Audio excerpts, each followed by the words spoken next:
Good afternoon, everyone. It's Anifa Menon from hearthealthbrainhealth.com, encouraging healthy grieving and mindful actions. Today, and actually probably for the last week or so, my thoughts and contemplative time has been quite a bit focused on instinctive tendencies. Instinctive tendencies in ancient scripture, both from Buddhist perspective and from Hindu perspective, is often termed vasanas. So vasanas are these inherent tendencies that are almost inborn. They are inborn. And of course, from those traditions, there would be a belief that there's past lives that have created these impressions that we are born with. And people might think of it in Western society, I'd say, more linked to things like a personality or just a habit of a person or that sort of idea. And so you will see that people will have these certain personality traits, which people will say that this child has always been such a bully. And when they grow up, suddenly they're aggressive with friends or family. And you think that's just his personality. Or again, these sorts of things can also be then linked with genetics, right? So people will say, oh, because the father is that way or the mother is that way, and I can see where this child got that tendency. So that can occur, and that could be proven in genetics over time.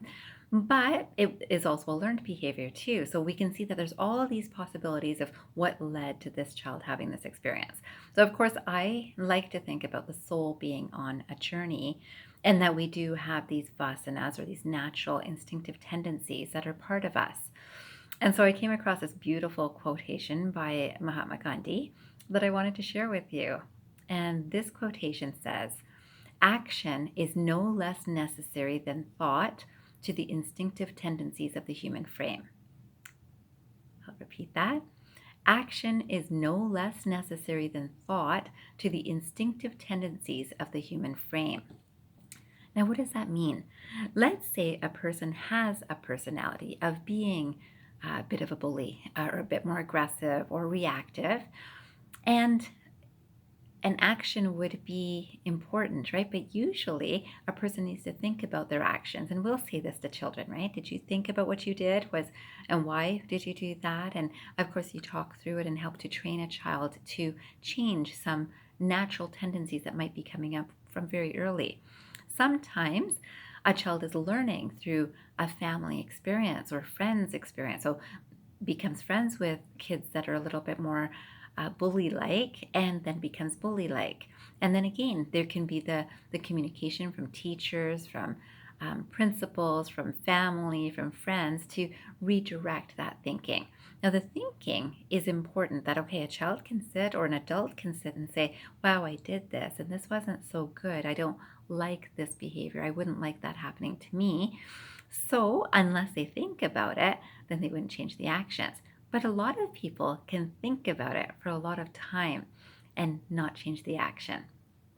And I think if you were to think about it today, which I'd love for you to do for 5 minutes after this video, think about what your own natural tendencies are. And if you are interested in changing that, so let's say you do react, let's say you are angry, let's say you do withdraw, whichever way your mannerism is.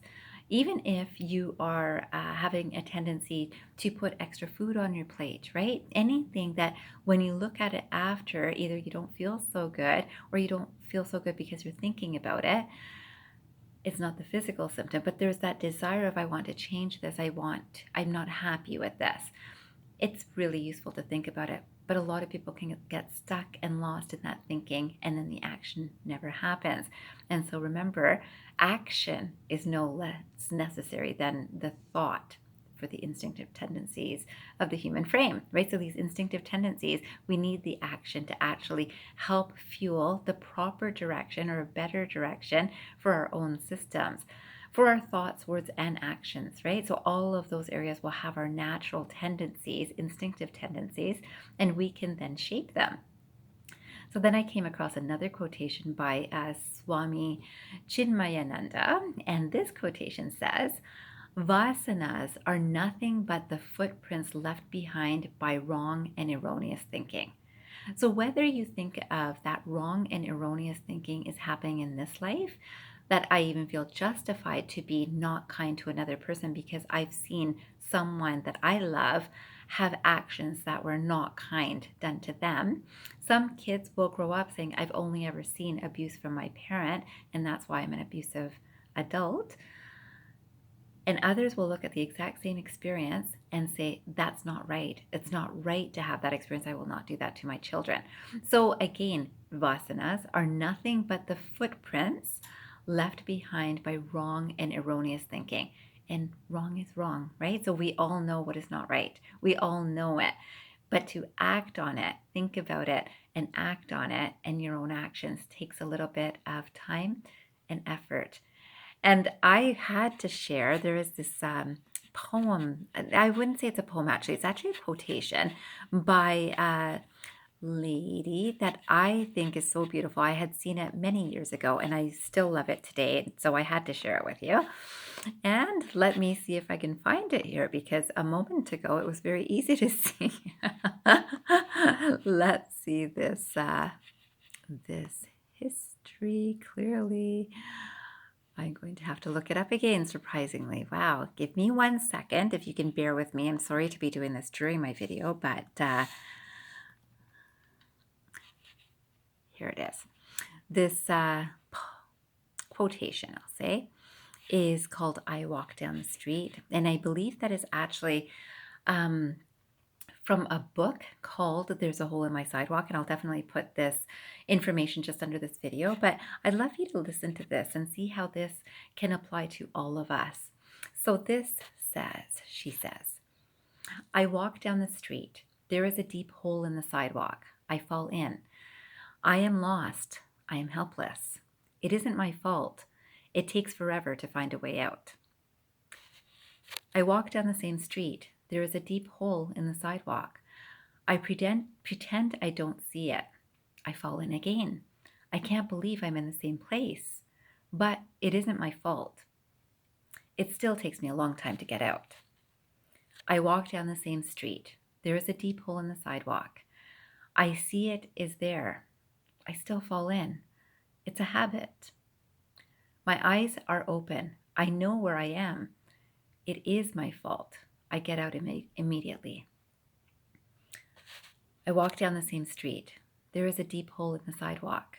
I walk around it. I love that. How many times do we repeat things that we are not happy about for ourselves in our thoughts, words, or actions?